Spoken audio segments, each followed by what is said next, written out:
കേരളത്തിൽ ഇനിയൊരു ഭരണ തുടർച്ചയെന്നാൽ സാഹിത്യ അക്കാദമി അധ്യക്ഷൻ കവി സച്ചിദാനന്ദന് അത് വരാനിരിക്കുന്ന ഒരു ആപത്ത്. CPM സെക്രട്ടറി MB ഗോവിന്ദനാകട്ടെ പാവങ്ങൾ എന്ന വാക്കിനെ തന്നെ കേരളത്തിൽ നിന്ന് തുടച്ചു നീക്കലും. കേരളത്തിന് നല്ലത് രണ്ട് മുന്നണികളും മാറി മാറി ഭരിക്കുന്നതാണ്. ഞാനതിനെക്കുറിച്ച് പറയാനുള്ള പ്രധാന കാരണം ബംഗാളിലത്തെ അനുഭവമാണ്. അതിന്റെ അർത്ഥം ഈ ഗവൺമെന്റ് വേണ്ടെന്നല്ലോ, തുടരണ്ടെന്നുമല്ല. ഞങ്ങൾ തുടർ ഭരണത്തിൽ വന്നാൽ ഉദ്ദേശിക്കുന്നത് കേരളത്തിലെ മലയാള പദത്തിലെ പാവപ്പെട്ട എന്ന പ്രയോഗം ഉണ്ടാവില്ല. LDFന്റെ സർക്കാർ ഇനിയും വന്നാൽ അവർ ചെയ്യാൻ പോകുന്നത് പാവങ്ങൾ എന്നുള്ള വാക്ക് മാറ്റിയിട്ട് പണക്കാർ എന്നുള്ള വാക്ക് മാത്രമേ ഉപയോഗിക്കാവൂ എന്ന് സർക്കുലർ ഇറക്കുമായിരിക്കും.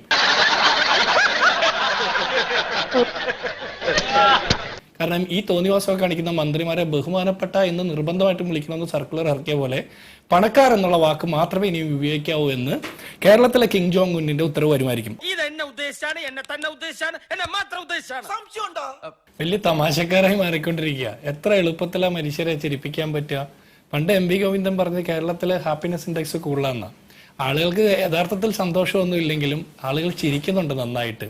വലിയ സങ്കടങ്ങൾക്ക് ഇടയിലും വലിയ ദുരിതങ്ങൾക്കിടയിലും ആളുകളെ ചിരിപ്പിക്കാൻ അദ്ദേഹത്തിന് നന്നായിട്ട് പറ്റുന്നുണ്ട്.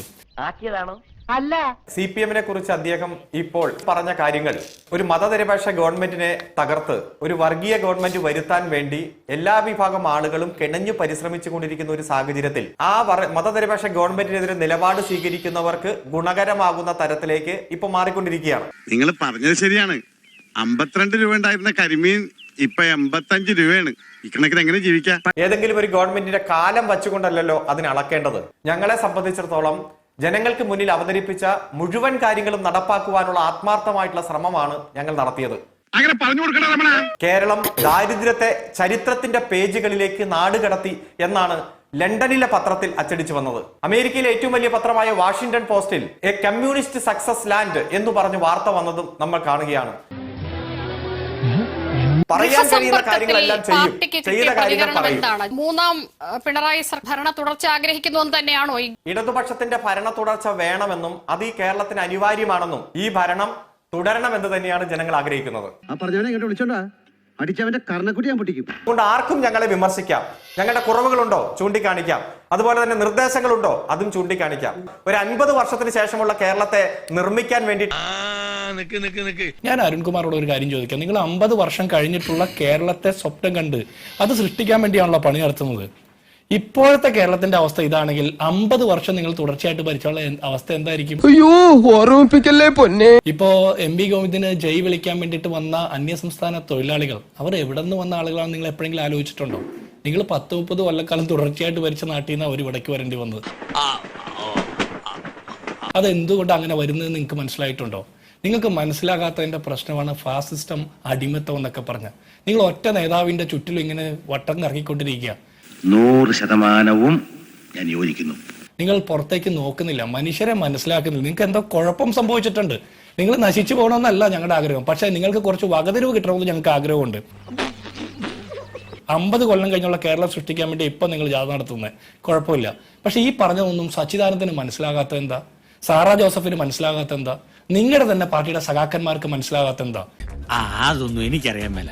നിങ്ങളുടെ സ്വന്തം സഖാക്കന്മാർക്ക് മനസ്സിലാക്കാൻ പറ്റാത്ത രീതിയിലുള്ള വികസനമാണ് നിങ്ങൾ സൃഷ്ടിച്ചുകൊണ്ടിരിക്കുന്നത്. ആ വികസനത്തിന്റെ പേര് സാധാരണക്കാർക്ക് കൊടുക്കുന്ന വികസനം എന്നല്ല, അത് പൗരപ്രമുഖന്മാരെ തീറ്റിപ്പൊറ്റുന്ന വികസനം എന്നാണ്. കൂടുതൽ വിശദീകരിക്കണോ? ഞാനിപ്പോ KSRTC ബസ്സുകളിലെ പരസ്യമൊക്കെ ശ്രദ്ധിക്കുകയാണ്.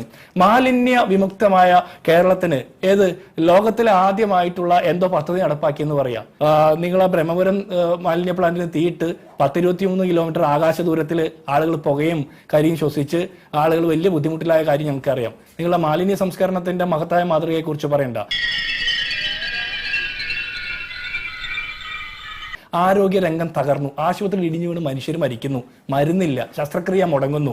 അതുപോലെ തെരുവുനായ കടിക്കുന്നു. കടിച്ചതിന് ശേഷം എടുക്കുന്ന വാക്സിൻ എടുത്താലും ആളുകൾ പേകളകി മരിക്കുന്നു. ആഭ്യന്തര രംഗം തികഞ്ഞ പരാജയമാണ്. പട്ടാപ്പകൽ മനുഷ്യരെ കത്തി കാണിച്ച് കൂട്ടബലാത്സംഗം ചെയ്യുന്ന നാടായിട്ട് കേരളം മാറുകയാണ്.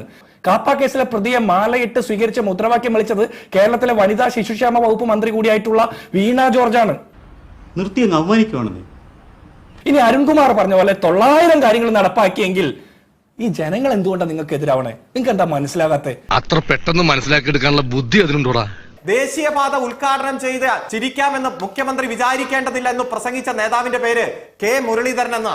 അതുപോലെ തന്നെ വിഴിഞ്ഞം പദ്ധതി സമയബന്ധിതമായി ഉദ്ഘാടനം ചെയ്യാൻ അങ്ങനെ കഴിയും എന്ന് വിചാരിക്കേണ്ടതില്ലെന്ന് കെ മുരളീധരൻ പറഞ്ഞു, വി ഡി സതീശനും പറഞ്ഞു. അങ്ങനെ ഓരോ വികസന പ്രവർത്തനം അതിനൊന്നും ഇല്ലേ? പ്രതിപക്ഷ നേതാവിന് രാഷ്ട്രീയ ധാർമ്മികത എഴുതി തരണമെന്ന് പറഞ്ഞതിന് ശേഷം കേന്ദ്ര സർക്കാരിന്റെ കൂടി വലിയ റോളുള്ള പദ്ധതികളാണ്. അത് രണ്ടും അവിടെ നിൽക്കട്ടെ, സംസ്ഥാന സർക്കാരിന് റോളുണ്ട് നടപ്പാക്കിയതിൽ എന്നുള്ളതിൽ സംശയമില്ല. പക്ഷേ ഇപ്പോൾ താങ്കൾ പറഞ്ഞ കെ ഫോൺ, സ്പ്രിംഗ്ലർ, ഇതിന്റെയൊക്കെ സ്ഥിതി എന്താണ്?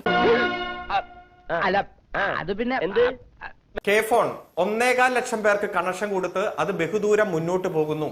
അതൊരു ദീർഘകാല പരിപാടി തന്നെയാണ്. ഞാൻ അതിലേക്ക് വരാം. പിന്നെ കോൺഗ്രസ് പ്രതിനിധി പറഞ്ഞ് കഴിയട്ടെ എന്ന് വെച്ചാൽ ഇടയ്ക്ക് കയറില്ല, കാരണം എനിക്ക് അങ്ങനെ ഇടയ്ക്ക് കയറുമ്പോൾ ഒരു ഫ്ലോ പോകും. ഏതോ ഒരാൾക്ക് 1ാം റാങ്ക് വന്നിട്ട് നിയമനം കിട്ടിയില്ല എന്നാ പറഞ്ഞേ.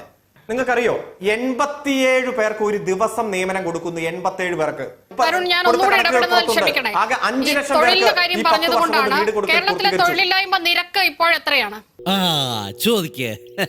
തൊഴിലില്ലായ്മ നിരക്ക് പരിഹരിച്ചുകൊണ്ട് മുന്നോട്ട് ഞാൻ പറഞ്ഞില്ല. ഈ നിങ്ങൾ ഇടയ്ക്ക് ചോദിച്ചോ, പക്ഷെ ഞാൻ പറയുന്ന കണക്കിൽ എന്തെങ്കിലും ഒരു തെറ്റുണ്ടോ? ഈ കേരളത്തിൽ രാജ്യത്തെ തന്നെ ഏറ്റവും മികച്ച കോളേജുകളുടെ ലിസ്റ്റ് പുറത്തുവിട്ടു. 20 എണ്ണം, 100 എണ്ണം പുറത്തുവിട്ടപ്പോൾ അതിൽ 20 എണ്ണവും കൊച്ചു കേരളത്തിൽ നിന്നാ.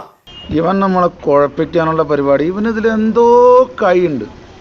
എന്നിട്ട് ഏറ്റവും മികച്ച 20 സർവകലാശാലകളുടെ ലിസ്റ്റ് പുറത്തുവിട്ടപ്പോൾ അതിൽ 3 സർവകലാശാല കേരളത്തിൽ നിന്നാണ്. കൃത്യമായി കണക്കുകൾ നമ്മുടെ മുന്നിൽ കൃത്യമായിട്ടുണ്ട്.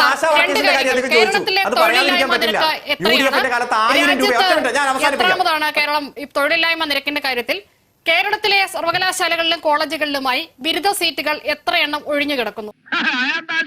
ബഹുദൂരം കേരളം കുതിച്ചു മുന്നേറുന്ന കാഴ്ച നാം കാണുകയാണ്. ഇപ്പൊ കേരളത്തിന് കടം കൂടുകയാണ്. ഇപ്പൊ UDFന്റെ പ്രതിനിധി പറയും ഇപ്പൊ എത്രയാണെന്നറിയോ? 18ാം സ്ഥാനത്താണ് ഈ കേരളം. 17 സംസ്ഥാനങ്ങളുണ്ട് കേരളത്തെക്കാൾ കടമെടുപ്പ് ശതമാനത്തിൽ മുന്നിലുള്ളത്. എത്രാം സ്ഥാനം എന്നുള്ളത് പോട്ടെ, എത്ര ശതമാനത്തിലാണ് കടമെടുപ്പ്? അത് ഉത്തരം പറ. അത് GDP-യുടെ 33% കേരളത്തിന്റെ കടം. ദേശീയ ശരാശരി GDP-യുടെ 38%. കേന്ദ്രത്തിന്റെ കടം GDP-യുടെ 52%. ഈ കഴിഞ്ഞ GDP-യുടെ എത്ര ശതമാനം വരെ ആകുന്നതാണ് ഒരു സുസ്ഥിരമായ അല്ലെങ്കിൽ ഇക്കോണമിയെ സൂചിപ്പിക്കുന്നത്? ഞാൻ മനസ്സിലാക്കുന്ന 28% എന്നാണ്. മറ്റെല്ലാ സംസ്ഥാനങ്ങളും 38ഉം കേന്ദ്രം 52 ആകുമ്പോൾ കേരളത്തിൽ അത് 32% കുറയ്ക്കാൻ കഴിഞ്ഞു എന്നും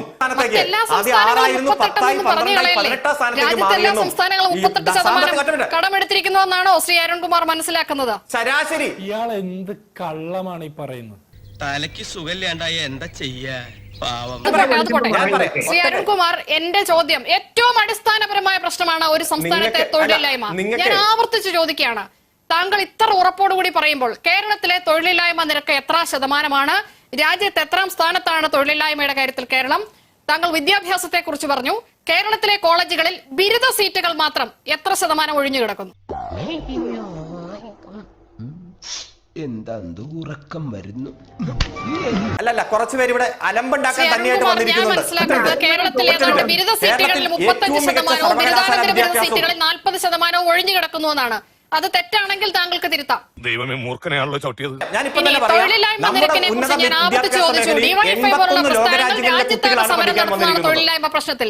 ദയവ് ചെയ്ത് താങ്കൾ കേരളത്തിലെ ജനങ്ങൾക്ക് മുന്നിൽ പറയൂ, സംസ്ഥാനത്തെ തൊഴിലില്ലായ്മ നിരക്ക് ഇപ്പോൾ എത്രയാണ്? പടച്ചവനെ, തീവണ്ടിക്കാണല്ലോ തല വെച്ചത്. ഇനി രക്ഷയില്ല. തിന്ന ബിരിയാണി പോലും ദഹിച്ചു പോയി.